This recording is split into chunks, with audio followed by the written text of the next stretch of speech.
Hello, hello, welcome back to The Real Jake, a sweet story about a sweet kid with a terminal illness, and it's very fun. Let us continue. As you've probably noticed, the story mostly takes place in one room, but it's about to change. Jake is about to leave his room, even though he can barely get up, to go to the arcade. Worth it, but I guess we'll see if he can do so, or if something goes wrong. Jake leaned back against the window jamb. He shifted his weight and swung his right leg through the window. He got a little too much momentum, and he almost threw his whole body through. But Brandon steadied him. His headache got worse, and his stomach started to do flips. He tried to ignore both. Concentrating, Jake was able to swing his other leg through the window. This time, he had a little more control. "Okay, now just turn a little more and slide on out of the window," Brandon said. "I'll be sure you don't fall." Jake paused and peered out at the world he saw so little of these days. It was bright, hot, and dry, just as it had been the last time he'd looked. A roasting breeze stirred the elm's branches, and they made scratching noises against the house's brown siding. Jake heard the twins giggle across the street, and he suddenly felt giddy, like he was sneaking out of school. Not that he'd ever done that, but it was also like looking for your presents before Christmas. He had done that. He'd found them, too, and then when Christmas came, it was a letdown because he already knew what he was getting. That was a lesson. Sometimes waiting was better. "Are you coming the rest of the way?" Brandon asked. "Oh, yeah." Jake steadied himself in the open window, took a deep breath, and then slid out. If Brandon hadn't been there, he'd have ended up a heap on the ground. But Brandon was true to his word. He caught Jake and held him up. "You good?" Brandon said. "I'm okay." Brandon looked at Jake's face. He frowned. "Whoa, I didn't know." "Know what?" Brandon shook his head. "Nothing." He looked around. "If I help you to the tree, can you lean on it until I get the wagon over here?" Jake saw the bright red wagon parked on the sidewalk. "Okay." With Brandon holding him in a tight grip, Jake began to walk, but the nausea got worse, and his legs got weaker. Suddenly, Jake collapsed and vomited all over the dry grass. Brandon jumped back in time just to avoid getting spewed on. Jake was glad for that. He didn't look up at his friend, he was too embarrassed. And he felt like he was used up, sort of like an empty toothpaste tube, all squeezed out and limp. How was he going to get back up? The answer to his question came flying around the corner of the house. It was Margie, running to Jake, as if she knew he needed her. "What in the big wide world are you doing?" Margie's voice was higher than Jake had ever heard. Brandon took a couple more reverse steps, distancing himself from both the vomit and Margie's obvious upset. Jake heard a screen door screech and slap, and Mrs. Henderson came running out of her house. "I just saw what was going on. What can I do?" Brandon's eyes got really wide. He looked from Mrs. Henderson to Margie. He was suddenly as pale as Jake felt. Margie bent over Jake. "Come on, you silly boy, let's move you just a little this way." Mrs. Henderson joined them. "Let me help." "Thanks," Margie said. Together, the women lifted Jake and pulled him away from his mess, sitting him so his back was against the elm tree. Its bark felt rough through the thin material of his t-shirt. Jake pressed his hands against the tree's roots and held onto them. Mrs. Henderson squatted next to him. She brushed her fingers against his forehead. Margie straightened and pointed a finger at Brandon. "You!" Brandon winced. Margie glanced at Jake and Mrs. Henderson. Then she took a deep breath and turned to Brandon. She lowered her voice. "I'm sure you meant well, but you need to go home. And don't try this again. He's not—" She cleared her throat. "He's not well enough to go out right now." "I'm sorry," Brandon said. "I know. Now get." Margie softened her words with a half smile. Brandon ran to the wagon and grabbed its handle. He ran down the sidewalk with the wagon rattling behind him. Jake watched until Brandon was out of sight. He was watching fun and freedom run out of his life. Margie squatted next to Jake and Mrs. Henderson. "What were you thinking?" "I thought I could be the real Jake." Mrs. Henderson looked away. Margie twisted her mouth, but didn't say anything. "You wait right here with Mrs. Henderson. I'm going to get the wheelchair, okay?" "Okay." "Promise?" "Pinky swear," Jake said. Margie smiled and curled her pinky finger around the one Jake extended. "You just aged me several years. So you're like, what, 100 now?" "Hardy har," Margie said. "That would make me 200, Mrs. Henderson said. She and Jake laughed as Margie trotted toward the house. Simon came as soon as Jake closed his eyes later that evening, even though he was going to sleep earlier than usual.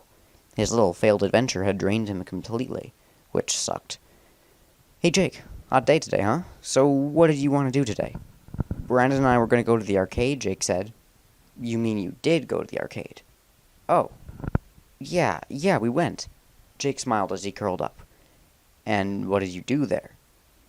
We had so much fun, Jake said. We played all the racing games. I love the racing games.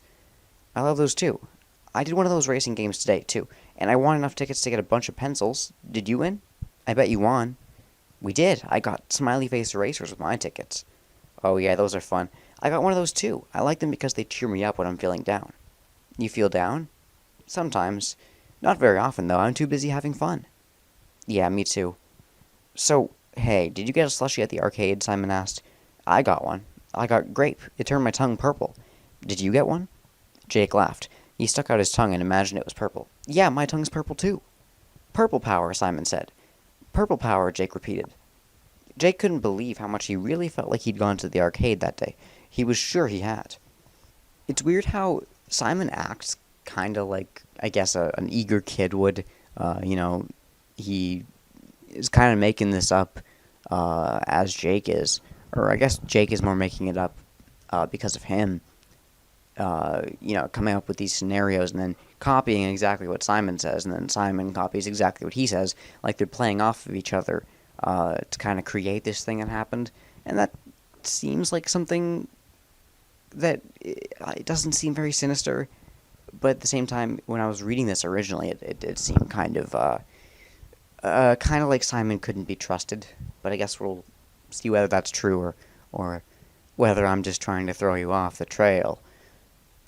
We did that dance game where you step on the lighted squares. Me and Brandon, we were busting a move. I'm totally impressed, Jake. I mean, I'm pretty bad at those things. When I dance, I'm all spastic and stuff. Jake could hear clothes rustling and little breathy sounds coming from inside the cabinet, like Simon was doing a dance move right now. You know what's funny? Simon asked. What? I did that dance game too, even though I'm a total spaz at it. I was so into it, I stepped on my shoelace and ended up breaking it. Have you ever done that? I did that today. No, so you know what that is? Badge of honor, Jake and Simon said in unison. Then they laughed together. What other games did you play today? Simon asked. I played the shooting game, the one where you're shooting bad guys like robbers and stuff. Brandon wanted to shoot aliens, but I don't like to shoot aliens. I like aliens. I wouldn't do the hunting one either. I don't like shooting animals. I really like animals. I'm with you on that. Jake smiled. Thinking about the arcade games he liked made him forget about needing to see Simon. Were any of your other friends at the arcade? Simon asked. Yeah, Jake said. A few were. Did you play pinball? Simon asked.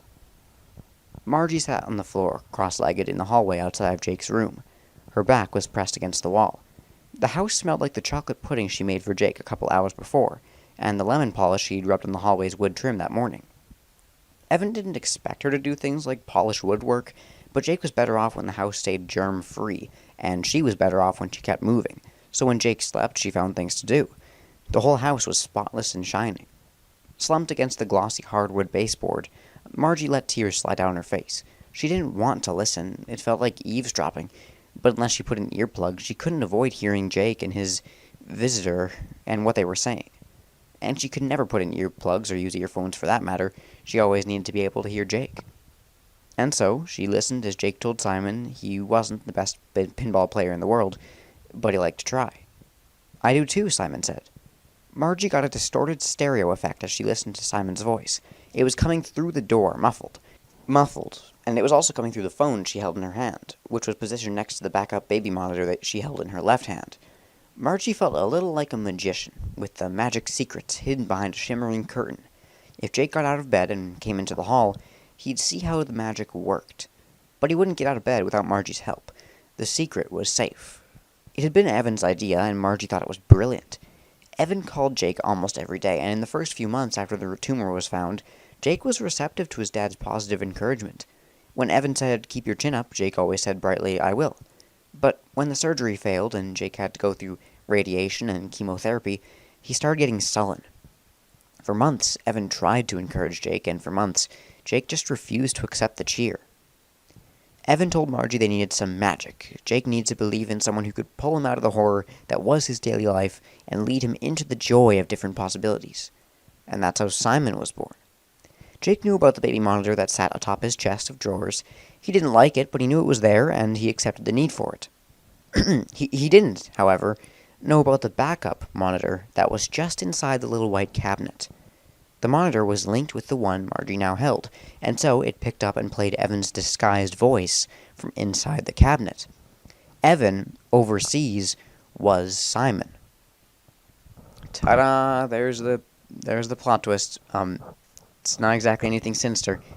Evan is Simon, which is weird because it means that this story doesn't exactly have an antagonist yet, doesn't exactly have a bad guy so far, and the thing that I actually didn't notice until this second read-through of this story, and I thought was weird, and I genuinely had never noticed this before, is it mentioned a couple minutes before that the cabinet, something was moving inside of it.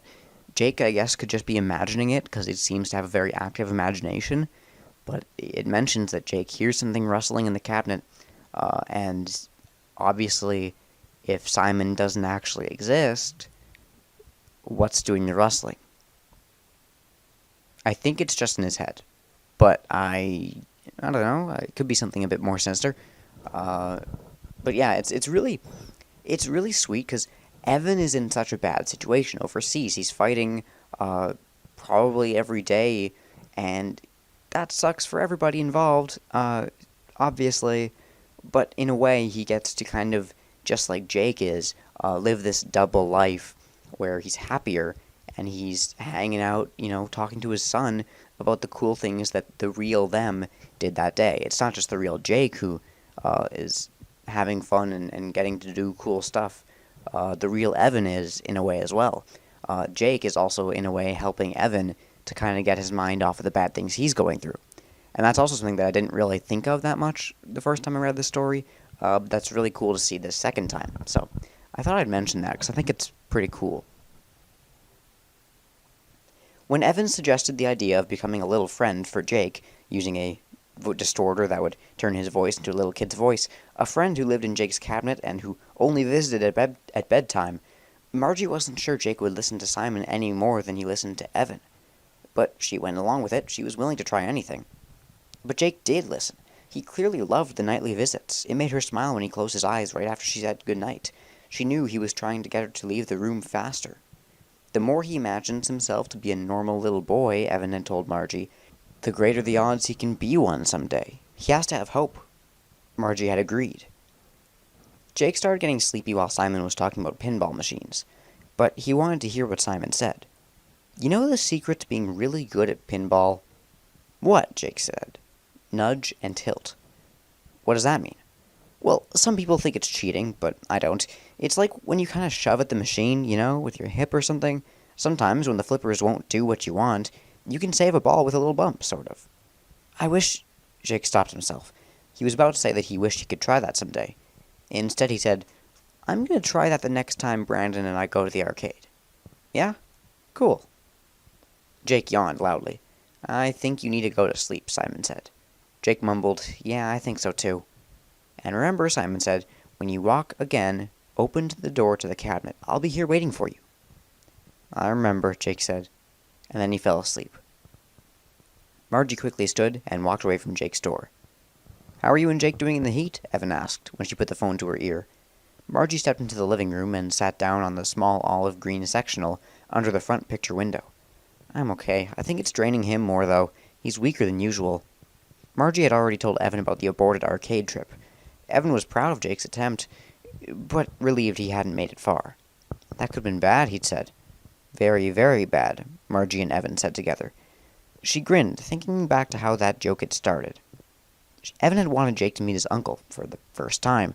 Michael, Evan's brother and only living family. Oh, yeah, that's right. I forgot. Michael. There's a Michael in this story. Because of course there is. And Evan. Oh, I'd actually forgotten. So recently, I think it was in the survival logbook, we found that Evan might be the name of the crying child. In fact, there's a lot of evidence to support it. I've covered that in a different video. And obviously Evan, the crying child, his brother's name is Michael, and the fact that there's Evan and Michael in this story, is a very, very big coincidence, if it is one. But I don't think it is, and that's weird, because it makes Jake William Afton's grandson, which is a very interesting possibility. Michael's a serious dude, Evan had warned Jake and Margie as they traveled. He's Well, he's a little different. He's intense about making money, and he's really good at it, but the way he is about it, and just the way he is, can make him seem like he's not human. So he's like a cyborg with bad programming, Jake had asked. They all laughed. Just before they had arrived at the hotel where Michael was staying, Jake had eaten a candy bar. No one thought much of it, until Jake tried to hug his uncle. Michael, spotting the chocolatey fingers, had stepped out of Jake's reach. "You must exercise caution. You could get chocolate on my suit, and that would be bad. Very, very bad." Then they had all had an awkward, stiff dinner together, and then they'd headed home. Driving down the driveway, in the dark, Evan had said they should stop for gas, or they'd run out. "That would be bad," Margie had said. And Jake had piped up from the back seat, saying in a perfect imitation of his uncle, "Very, very bad." Margie smiled at the memory. "Margie, you there?" Evan's voice nudged through the phone. "Sorry, I was thinking about that trip to meet Michael." "Oh, that was bad." "Very, very bad," they said again, in unison. They laughed. Margie wondered when that joke would get old. "Speaking of Michael, I'll talk to him. I hate to ask for favors, but I can't afford an air conditioner right now. I'll ask him to get one for Jake." "Sometimes a soldier has to suck it up and take one for the team," Margie said. Evan laughed. "You do that every day." "What I do is a privilege," Margie said. Evan was silent. Then he cleared his throat and said he had to go. Now Margie was leaning against Jake's door and listening to his even breathing coming through the baby monitor. Jake didn't snore, so it was challenging to know when he was deeply asleep. Once, when she was sure he'd gone to sleep, she opened the door to his room, only to have him sit up and say, "What's wrong, Margie?" She had to think fast. "I thought I heard you call out," she said. Jake had accepted it. "You must have been dreaming," he'd said. Tonight, though, when Margie opened the door, Jake didn't sit up. He kept breathing deeply, with long inhales and exhales. He was asleep. But Margie still didn't move. She stood by the door with her eyes closed, listened to his breathing. Her closed eyes blocked out the evidence of Jake's illness. They erased the IV stand lurking in the corner of the room. Jake didn't need it right now, but sometimes, when he couldn't keep anything down, they had to hook him up to receive fluids and nutrients. Her closed eyes removed the hospital bed and the line of prescription medication bottles marching across the top of the chest of drawers.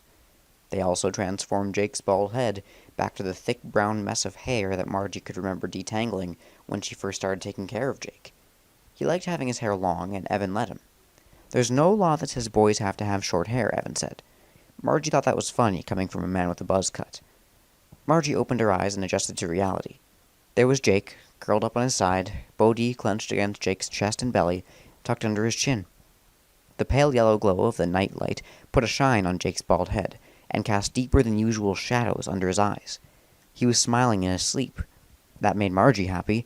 She hoped he was playing at the arcade or running through sprinklers, which reminded her she needed to get to work. Margie was 3 nights behind on her ongoing project.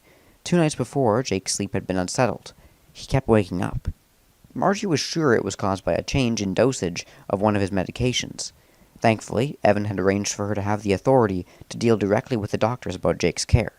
So she'd called Dr. Biederman and told him she was returning Jake to the original dosage. That did the trick, but then the next night, when he fell asleep, she was so tired that she fell asleep, and never got to her project. When Margie first started working for Evan, she thought she was going to hate the sleeping arrangements, being stuck in that little room on the half floor. She hadn't been living in a live-in position. She liked her little apartment, and she was sure claustrophobia would do her in if she stayed here. But the position was full-time, with Evan being away so much. And over time, the house ended up charming her.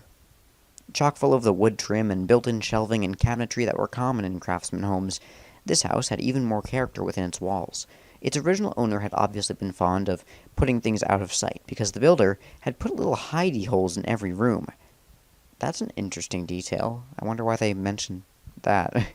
I'm not playing down. Honestly, I never noticed that on the first reading. Or I might have, I just maybe didn't. Maybe I forgot about it. He also had built funny little pieces of furniture specific to certain rooms, which had stayed with the house through the years. One of these pieces was the small white cabinet in Jake's room. Because Jake had plenty of storage in his closet and in other parts of his room, the cabinet had been empty for years. Now, though, it had purpose. Margie's project waited for her in Jake's little cabinet, which was only a few feet from Jake's bed, just behind and to the left of the ugly green plaid chair. Although she could take her project out of the cabinet and work on it in her room, it never seemed right to do that. Her project lived in the little cabinet. Moving it felt wrong. Jake let out a deep sigh in his sleep, and Margie froze with her hand on the cabinet door. She breathed in and out, saddened by the astringent medicinal smells in the room. When Jake didn't move again, she grasped the knob and slowly pulled the door open. Margie quietly sat down in front of the open door. She waited to be sure Jake was still sleeping deeply. Then she turned on the headlamp she wore. It was designed for crafters who wanted to see up close, and it suited Margie's needs perfectly. It allowed her to aim a small beam at her task, without lighting up too much of the room. Jake usually slept hard, so there was little chance she'd wake him, but she didn't want to take any chances. In the glow of her headlamp, Margie's project looked at her with its simple hand-drawn eyes, one of which was blackened. "Hi, cutie," Margie whispered. Margie's project didn't respond. This was a good thing. Margie's project was a doll. If it had responded to her, she'd have shot up, whacked her head, and run for her life. The doll was Evan's brainchild. Almost 3 feet high, plain white, at least originally, and now covered in evidence of the adventures Jake was having in his mind with Simon, Margie's project was an exercise in hope. Or maybe even more than hope. It was an exercise in belief. If you were to infuse an object with enough love and intention, would it have life? Evan apparently thought so, and maybe Margie did too now. The white doll sitting in front of Margie was such an object. Born as simply a white cloth doll with no face, no clothing, and no features or details of any kind, this doll now embodied the life of a healthy version of Jake. Weeks of real Jake experiences were drawn all over the doll. The blackened eye, for example, represented the day that real Jake stood up to a school bully. A drawn-on missing lower tooth represented the day the real Jake tried a tough trick with a skateboard.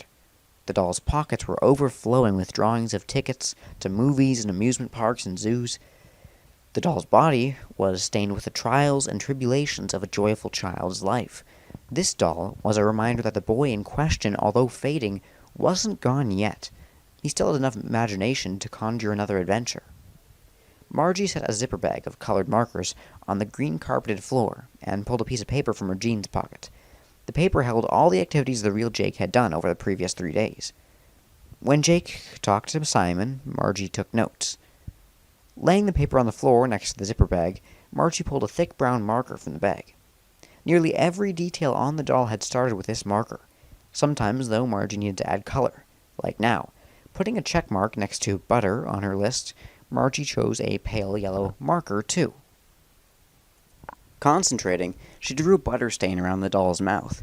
Then she traded the pale yellow marker for the thick brown one, and sketched part of a popcorn kernel between 2 teeth. It looked pretty realistic if she did say so herself. She knew her art degree would be good for something. Maybe she was missing her calling. She should have been a real kid doll decorator. Margie grinned and looked at her list.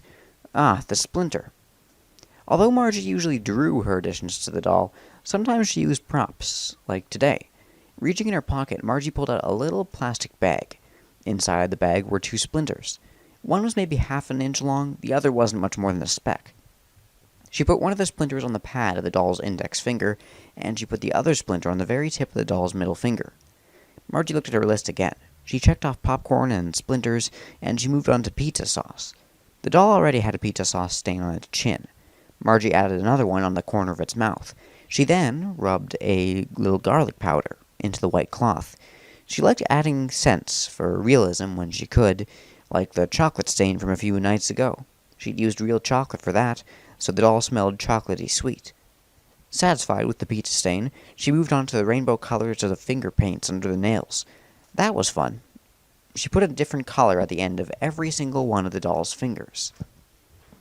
Then, using a black marker, she drew arcade tickets coming out of the doll's pockets. And once again, she used a prop when she glued a smiley face eraser to the doll's hand. She thought that little tidbit was so important that she sent Jillian's daughter, Patty, to the arcade to win an eraser for her. It only cost Margie $5 worth of quarters to get it. After she attached the eraser, she gave the doll a small tongue, and she colored purple stains on it. Then she studied the doll's feet. She never thought to draw shoes in the doll, but if she was going to draw a broken shoelace, there had to be shoes. So, for the next several minutes, Margie bent over the doll's feet and drew green tennis shoes. Green was Jake's favorite color, and besides, green went with the grass stains on the doll's knees. The doll had a lot going on in the knee area. In addition to the grass stains, the knees had reddish scrapes and various hues of brown smudges from sliding into base on dirt and mud. When Margie finished her work for the night, she sat back and studied the doll. It was turning into a hot mess with all the details she kept adding, but she knew that when Jake got to see it, he'd love it. It was intended to be a surprise for when he was well again. When he could walk, he'd go to the cabinet, open the door, find the doll, and he'd see all the things the real Jake did while sick Jake concentrated on getting well. Margie ignored the sharp twist in her intestines when she thought about Jake getting well again. It was her inner compass telling her that Jake's recovery was by no means something Margie could expect. In fact, it was becoming less of a possibility every day. "Stop it," Margie scolded herself in a whisper. "He's going to be fine." She gathered her materials and stood. She made sure she closed the cabinet door before tiptoeing out of the room. Jake tried to concentrate on totaling up the rent money he owed Margie for landing on her hotel-heavy property. He was having trouble counting the gazillion hotels she had, mostly because he was struggling to figure out which were the real hotels and which were the echo hotels. He had the same issue with the money, which was the real money and which was the echo money. Of course, there was no real money, but Jake wished he could at least be sure about what that was part of this world and what was being manufactured by his pine nut. Well, no, that wasn't exactly right. His pine nut didn't make the echoes. Jake concentrated on remembering what Dr. Biederman had told him. Right. Dr. Biederman had told him that because Jake's tumor was close to the nuclei that was in charge of eye movements, the tumor pushed in places where it shouldn't. So it was the nuclei that made Jake see double. Jake had to look up nuclei to understand what Dr. Biederman was saying. He found out that nuclei was the plural form of nucleus. So he looked up nucleus, and he discovered that a nucleus was a little group of neurons in the central nervous system. Of course, then he had to look up nervous and central nervous system, and he found out that a nucleus was a nerve cell, an electrically excitable cell. That made him laugh. He could imagine a little cell plugging into electricity and dancing all around like crazy. The central nervous system, he learned, was the combination of the brain and spine and all the nerves that made it so that the humans could move and feel and think. So basically, this little group of excitable cells was getting too crazy, and while they were partying, they were bothering Jake's eye cells. Seemed kind of rude to him, and he wished his nuclei would calm down. He was tired of seeing double. Jake returned his attention to counting, but he realized he'd made a mistake. He had to start over. He didn't want to start over. Grunting, Jake reached over and flipped the game board off his bed, sending fake money and echoes of fake money flying through the air, along with houses, hotels, and little playing pieces.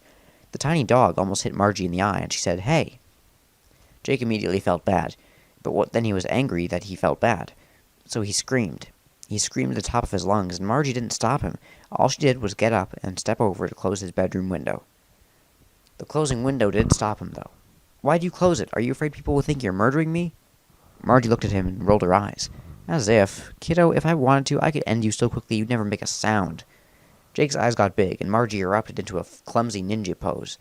She shouted, "Ayah!" and pretended to kick toward Jake's bed. That made him laugh. When Margie dropped her foot, stepped on another game piece, and started hopping around the room, Jake laughed even harder. "Sure, mock my pain," she said. Jake kept laughing. Margie stopped hopping around and went back to the window. "It's hot in here. Who closed the window?" Jake giggled. "You did." "Oh, did I?" "Yeah." "I'll take your word for it." Margie began cleaning up the game. "I assume you're done with this one for now?" she asked, as if it was normal to throw a tantrum over some stupid board game. "I'm sorry," Jake said. "I got frustrated." "No," Margie said in pretend disbelief. "You don't say. I just figured your wires got crossed or your circuits were frying." Jake laughed again. Margie grinned at him and returned to picking up false money, game pieces, and tiny hotels and houses. "I love you, Margie," Jake said. Margie stopped moving. She was bent over, her face turned away from Jake. It took a couple seconds, but she finally straightened and looked at him. Her eyes were moist. "I love you too, Jake." Margie sat in the front porch swing in the dark. She'd finished her daily project. Jake was sleeping restlessly. She had the baby monitor in her pocket as usual. It was too hot in her little room to sleep. She'd tried sleeping on the sofa, but her thoughts wouldn't turn off. So, here she was, using her foot to rock herself back and forth, in the hopes that the soothing motion would relax her. The sky was filled with stars, muted somewhat by the city lights in the distance. A couple of fireflies darted in and out of the drooping boxwood in the corner of the house. Crickets chirped. The sound of oldies music and a TV show with a lot of shooting wafted across the street from open windows. Ugh, don't talk to me about crickets, man. We've had so many crickets that have been getting into the house, and now they're crawling. My bedroom's in the basement, right? And so I have these crickets coming in from who knows where, in the house, chirping in the house at night, and they can get really loud, and then you find them in your room. At least they don't climb up anywhere, they're usually on the floor, but now they're everywhere. Usually I'll find like 2 or 3 in a day.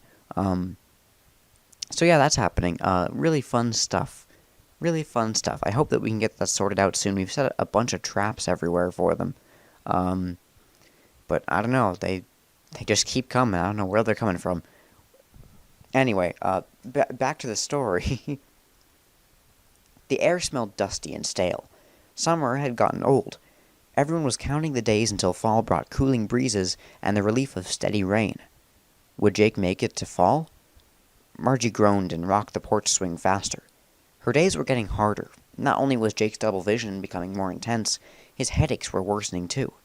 Increases in painkiller dosages made him weaker. His last 2 rounds of chemotherapy hit him hard. But that wasn't the worst part. The worst part was that Dr. Biederman had announced that the oncology team was stopping treatment.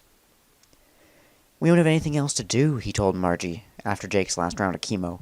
"All we can do is manage his symptoms. If it gets to be too much for you, we can move him to hospice." "He's not too much," Margie said. Dr. Biederman nodded and patted her hand. "I understand." Did he? Margie wondered. She was just the nanny. She'd heard one of the nurses say that the previous week.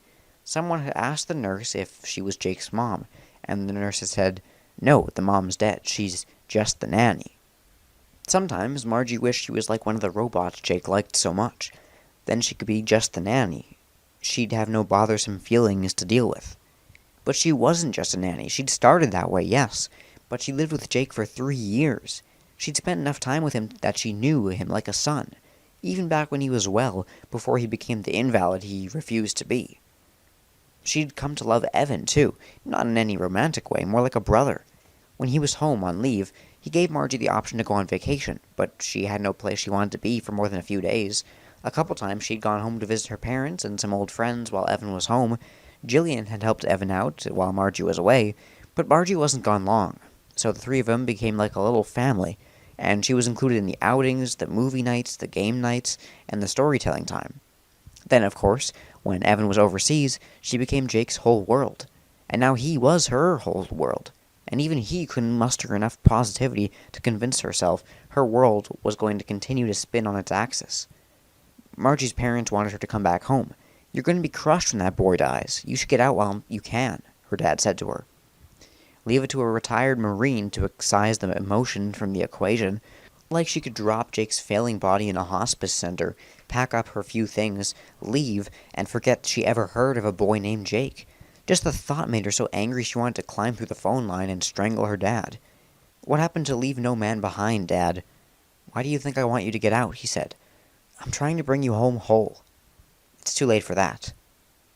Margie just had to deal with it, like she always had. But then the call came. Margie and Jillian were making chocolate chip cookies.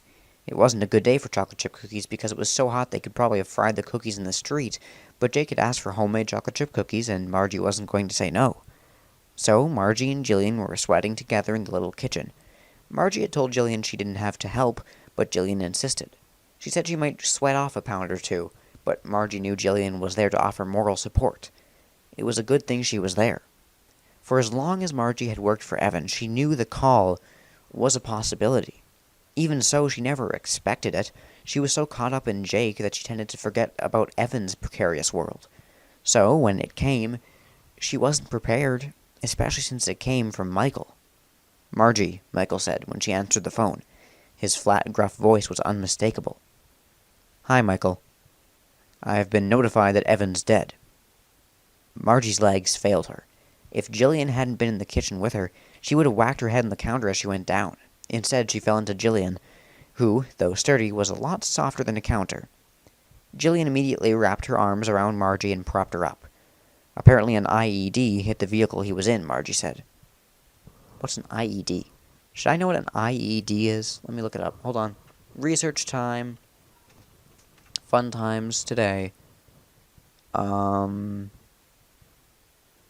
Intermittent explosive disorder. That's not it. Improvised explosive device.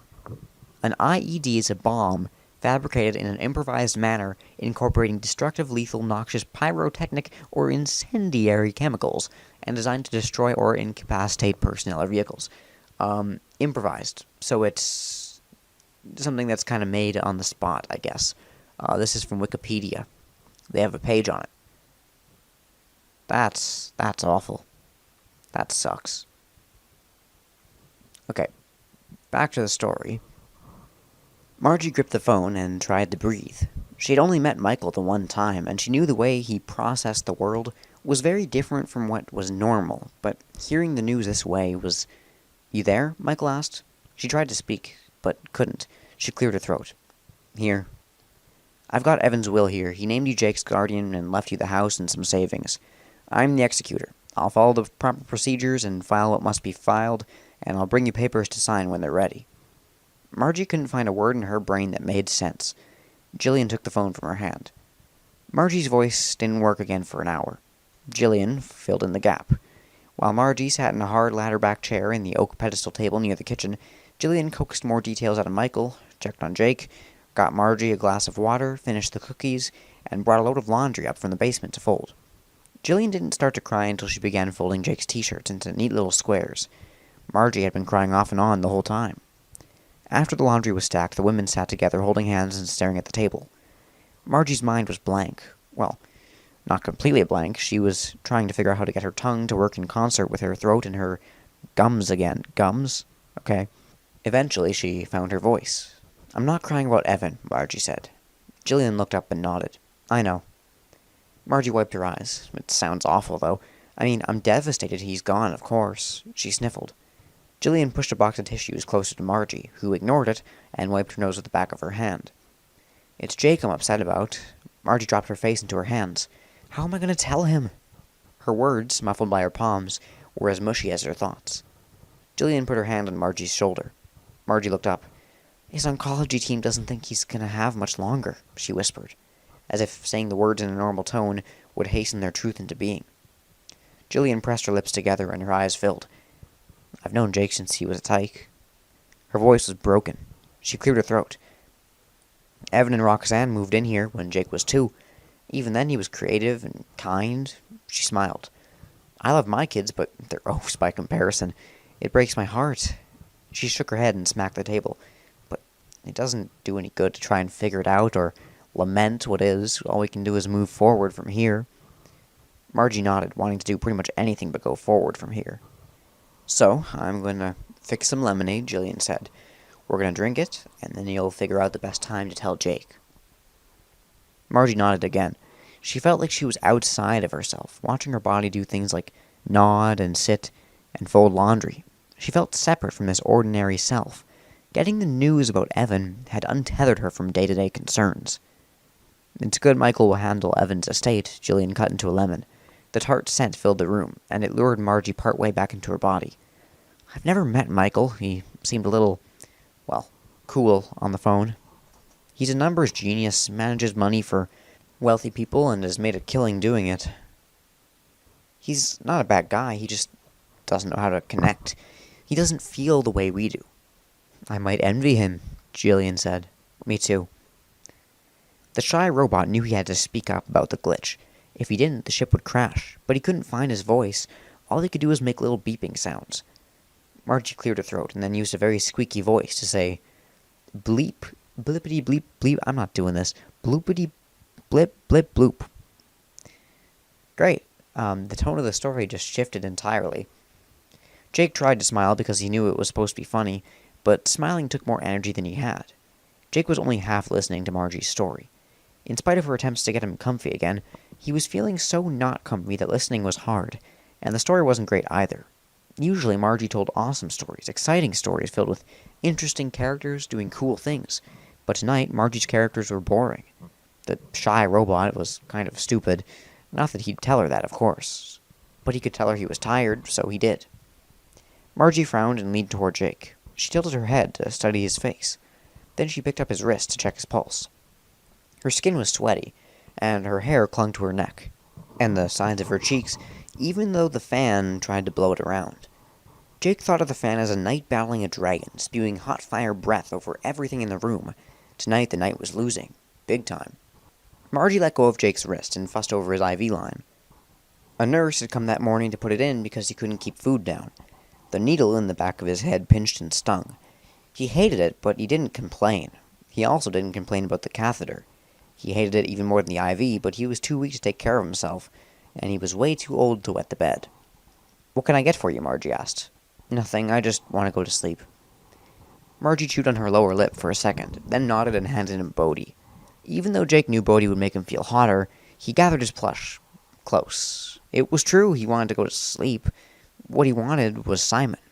He was really excited about talking to Simon tonight because he thought of some cool things to do. Well, cool things he did today, that the real Jake did today. That's gonna suck. Simon's not coming anymore, Jake. Not anymore. It had been so hot all day, it had felt like the air wasn't even air anymore. It was lava flowing around the room, choking whatever it touched. Jake was having trouble breathing. But even though he was lying in bed, too weak to do more than lift his hand, he decided that he wanted to be on the beach. If he was on the beach in heat like this, he could jump into the ocean and cool off. Maybe he could body surf, or even learn to surf for real. He couldn't wait to tell Simon that he did that. Margie bent over Jake and kissed his forehead. Her breath smelled funny. On the surface, it smelled like lemonade, but under that good smell was something bad. Something kind of like vomit. Or maybe that was his own breath he was smelling. He'd thrown up that icky yellow stuff a couple times this afternoon. Jake closed his eyes, and, as usual, Margie didn't leave the room. She stood by his bed and watched him. He kept his eyes closed and waited. Once he heard a faint shuffle, and he opened one eye a little to see if Margie had moved. She hadn't. She just shifted position. What seemed like several minutes went by. He thought he heard a sob, and he was tempted to open his eyes to look at Margie, but he remained still. "Jake?" He opened his eyes. Margie had never spoken to him after he'd closed his eyes. "What?" "I don't think Simon is coming to visit tonight." Jake blinked at her. "How do you know Simon visits at bedtime?" Margie winked at him. He was sure the wink was supposed to be cheerful, but it looked wrong, kind of twisted and out of place. "I'm that good, kiddo." Her words didn't sound right either. The usual lilt in her voice had been flattened by something Jake couldn't understand. "No, seriously." Jake wasn't in the mood to be teased, especially when the teasing wasn't even done right. Margie sat on the edge of the bed. "I've heard you talking to him through the door," she admitted. "You were listening?" "It's my job to be sure you're okay. When I hear something going on in your room, I have to check it out." Jake thought about that. It was fine, he decided. It's not like he was telling Simon secrets. He didn't mind Margie knowing all the fun stuff the real Jake had been doing. He frowned. "But why isn't he coming tonight?" Margie blinked several times and swallowed. "Well, he just can't tonight. You know how sometimes when you're not up to do things you want to do?" Jake nodded. "It's like that." Jake rubbed his eyes so they wouldn't give away how upset he was. For some reason, he didn't want Margie to know he was disappointed. "It's okay," he told Margie. She nodded. "Are you sure you don't want me to finish the story?" He shook his head and closed his eyes again. "I'll just go to sleep." She leaned over and kissed him again. Her cheek touched his. Hers was wet. Margie barely made it to Jake's door before her legs gave out. She quickly pulled the door shut behind her and slid down the wall to the floor, landing like a rag doll, her legs splayed out on the hardwood. Her sweaty skin squeaked against the wood polish. The tears she tried to hold back in Jake's room, the ones that had started to slip down her cheeks in spite of her determination that they wouldn't fall, now wanted to burst from her like a reservoir of water freed of its dam. But she didn't let them. If she cried like she wanted to cry, Jake would hear her. She was not going to let Jake hear her cry. So she gave in to some silent sobs, her shoulders heaving. Then, grasping her hair in both hands, she just sat and rocked herself. Margie had had no idea how long it took, but eventually she felt settled enough and strong enough to get off the floor. Pressing back against the wall, she leveraged herself to a standing position. Pausing for an instant to listen to the baby monitor, she started down the hall toward the bathroom. But she ended up stopping outside of Evan's door. She looked at the doorknob. Then she put her hand on it. She never went in Evan's room while he was gone. When he was home, she'd go in the room to vacuum or put away laundry or whatever. When he was gone, though, it felt like an invasion of privacy. Now he was gone, and this house was hers. She still couldn't believe that. Evan's room would be her room. He wanted her to take it from the beginning. It makes sense, he said. You'd be right here next to Jake, and the bed's bigger, and it'd be cooler in the summer. Yeah, and I'd feel like I was sleeping in your bed, she thought. No thanks, I need my own space, she told him. She didn't realize until Michael gave her the news that the real issue was she wanted Evan to be more than just a boss, and being in his room when he was gone made her feel a little like a lovelorn stalker. Love him like a brother, she snorted. Boy, had she been lying to herself. Margie opened the door and stepped into Evan's room. It was just as she remembered it. Filled with cherry mission-style furniture and dark green and light tan curtains and comforter, the room felt discreetly masculine. Neat, but not too neat, the room revealed its occupant. The walls were covered in family photos. Jake's happy and then not-so-happy face dominated those. The shelves were stuffed with fiction, ranging from paperback mysteries to hardcover classics, non-fictions in dozens of genres, and how-to books revealing the ins and outs of doing everything from rebuilding a car engine to planting a garden. Obviously, Jake had gotten his insatiable desire for knowledge from his dad. Crossing to the queen-size bed, Margie inhaled the slightly musty scent of the room. She was going to need to air it out. She sat down on the edge of the bed, and she immediately shot up. It was too soon. She couldn't be in here. Margie fled the room, shut the door, and strode into the bathroom. Inside, she shut the door, then blew her nose several times. She turned on the tap, ran cold water, and splashed her face. When she wiped off her face, she braved a look in the mirror. Bad move. Her makeup was smeared. That meant it was on the towel. She looked down. Yep, brown and black smudges streaked the tan terry cloth. Reaching into the medicine cabinet, Margie pulled out makeup remover and wiped her face clean. Then she gathered up the towels. She might as well do a load. She wasn't going to sleep anytime soon. Margie sat up in bed. What was that? In a testament to how little she knew herself, Margie had fallen asleep in the basement lawn chair while the towels were washing. So, when she'd put the towels in the dryer, she went up to bed. Wearing just an exercise bra and shorts, she leaned down on top of the covers of her bed. Her fan was aimed directly at her, but all its warm air could do was tickle the tiny hairs in her arms. Margie had closed her eyes and surrendered to the oppressive oven that was her room. She'd fallen asleep almost instantly. But now she was awake again. Had she heard something? Yes, voices. She could hear voices. Light from the outdoor lamp and a three-quarter moon spilled into her room through the open window above her bed. It was enough to illuminate the surface of her nightstand. Where was the baby monitor? Margie took a breath. She'd left it in the basement. Leaping out of bed, Margie left her room and padded down the steps to the first floor. Once there, she stopped. She could still hear the voices, but they were barely more than murmurs. She couldn't make out words. She couldn't identify the voices either. Were they male? Female? Was it Jake? If so, who was talking to him? Instead of going down to the basement to get the baby monitor, Margie went towards Jake's room. The hallway was dark, but she could feel her way. Running her hand along the top of the dark wainscoting trim in the hall, I don't even care. She listened as she approached Jake's room. She thought the voices were getting louder, but when she reached Jake's door, the voices went silent.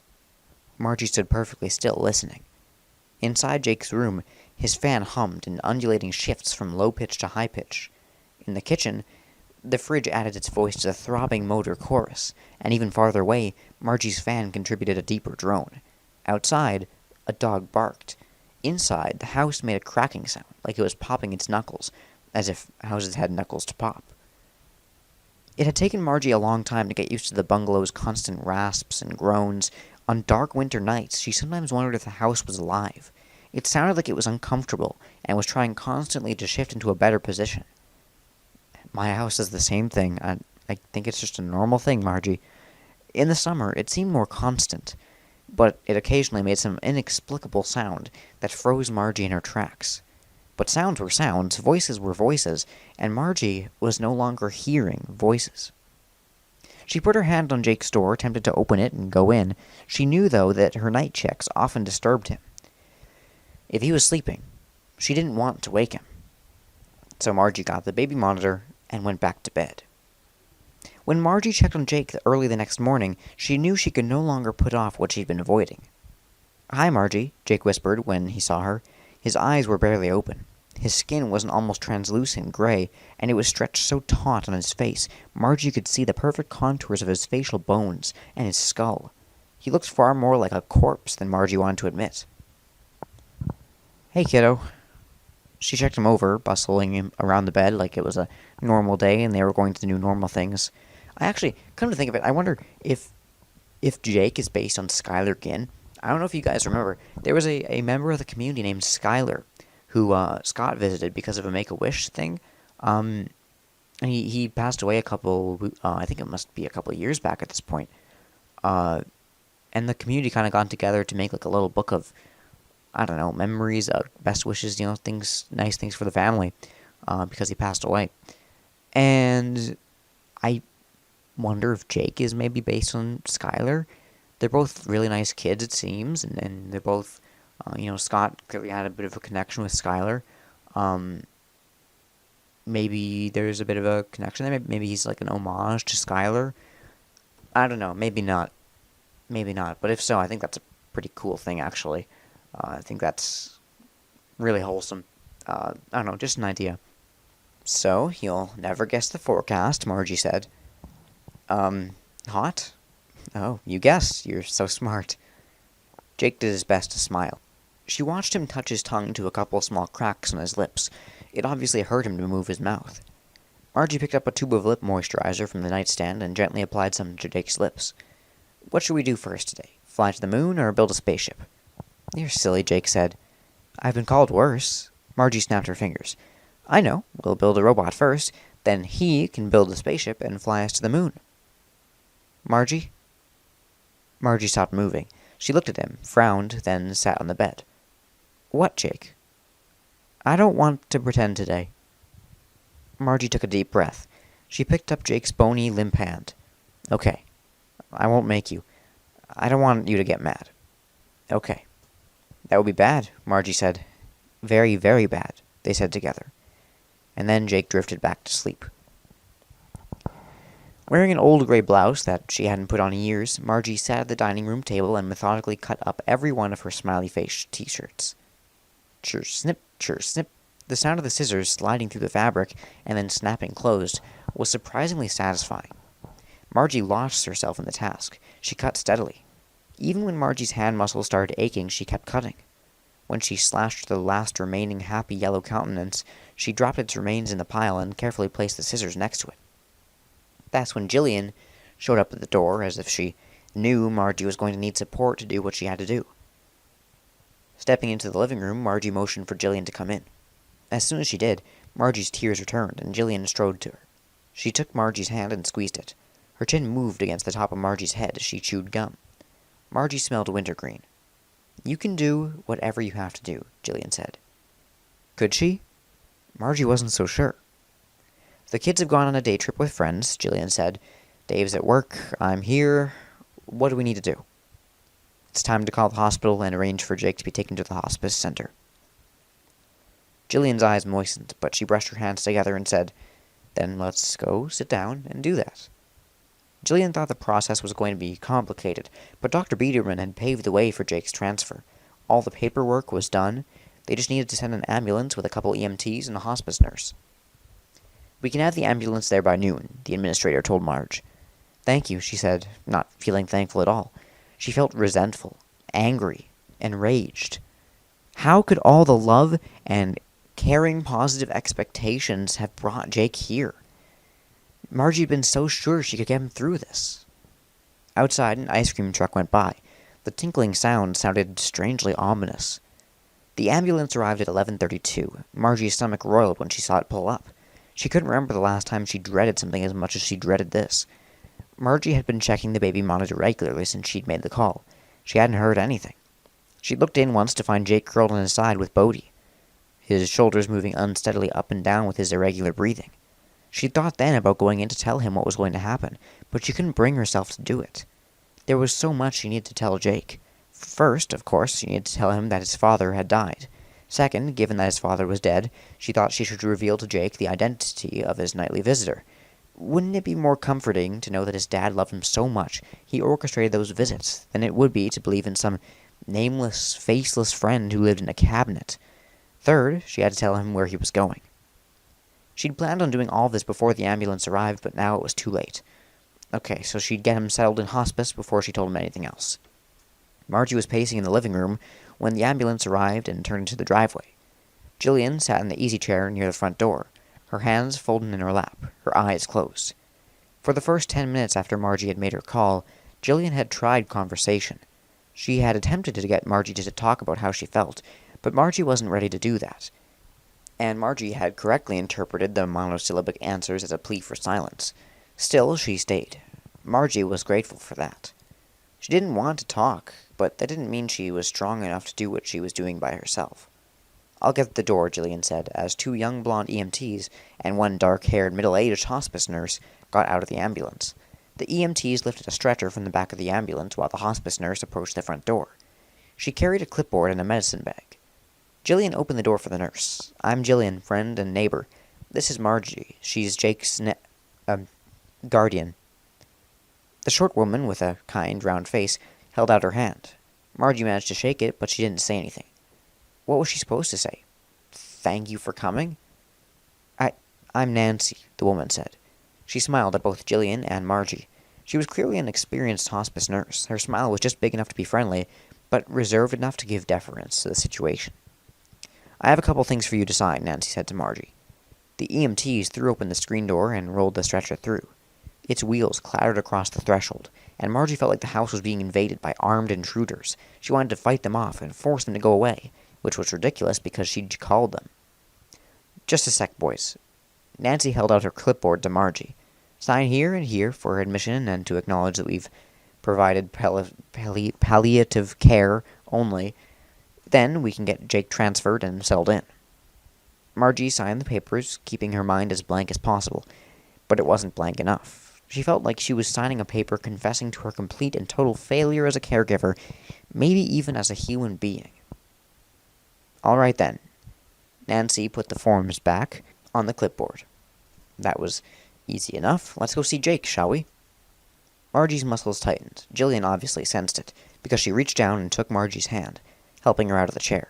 "You're doing the right thing," she whispered in Margie's ear when Margie stood up. "This way," Jillian said to the EMTs. She led Margie through the living room and down the hall, stopping in front of Jake's door. She glanced at Margie and waited. Margie opened Jake's door. The second that Margie stepped into the room, she knew. She felt it. The room was too still, too empty, even though Jake's poor, depleted body lay in the bed. Jake was gone. Because Margie turned into a statue in the doorway, Jillian had to practically lift Margie and move her aside to allow the EMTs and Nancy to enter the room. Jillian didn't say anything. Margie was pretty sure Jillian knew that Jake was gone, too. Nancy must have sensed it as well because she frowned. Then she strode to the bed and felt Jake's pulse. She looked up at the EMTs and gave them a slight headshake. They stopped wheeling the stretcher and they both stared at the floor. Nancy looked at Margie. "I'm so sorry. He's passed on." Margie nodded. For once, her eyes were dry. What she was feeling was too much for ordinary tears. What she was feeling called for a screaming fit, or a total mental breakdown. Since now wasn't the time for either of those, she had no response to offer. She was a human void. She wanted to fold into herself and fall into that void. She wanted to let it suck her from this room, from this reality, but she knew she couldn't escape so easily. So Margie forced her legs to work, and she crossed to Jake's bed. His body looked so small and fragile. She leaned over him and pressed her lips to his forehead. "I love you, Jake. I love you so much." Bodhi tickled her chin. Jillian came up behind Margie and whispered, "Goodbye, Jake." The 3 medical professionals wouldn't have had reason to see anything amiss. For all they knew, it was normal. Even Jillian wouldn't have commented on it. She might have seen it, but she wouldn't attach any meaning to it. Margie, though? Margie would have... But she didn't see. Nobody saw.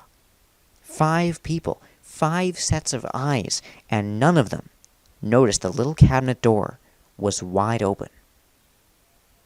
Dude, I just got, chills. Like a bunch of just chills from that.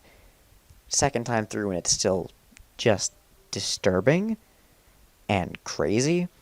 So obviously, if you've read the Stitch Wraith stories, which if you haven't, stop the video now. Go, go, go, go, go. Okay, if you've read the Stitch Wraith stories, Jake is the one who possesses the Stitch Wraith along with Andrew, and he controls this robot with a face that is actually, whether you piece this together or not, the face of Simon, the doll.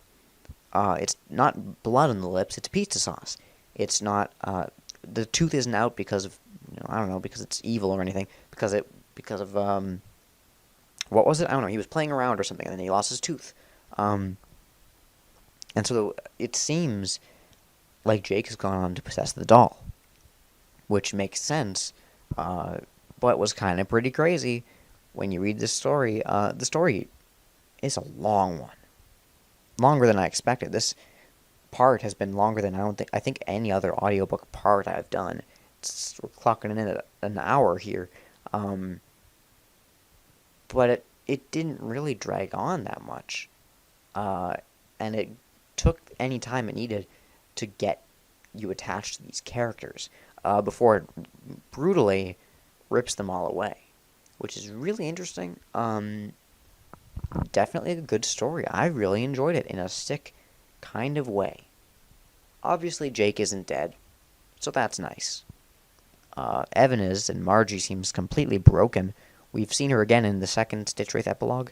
Maybe one day she'll be able to find out that Jake is alive. Maybe Larson will find out and he'll tell her Jake's alive in the Stitch Wraith, and she'll know that he didn't die, and it'll be a happy day. Probably not, but maybe. I don't know. I liked this story more than the first time. It's very sad, though. Very sad. Alright, well, that's about it for now. Thank you guys for listening in. Next time we'll be covering a story that I don't like nearly as much, Hide and Seek, and I'll probably spend the whole time complaining about it. So that should be fun. I'll see you guys then. Bye-bye. See you soon.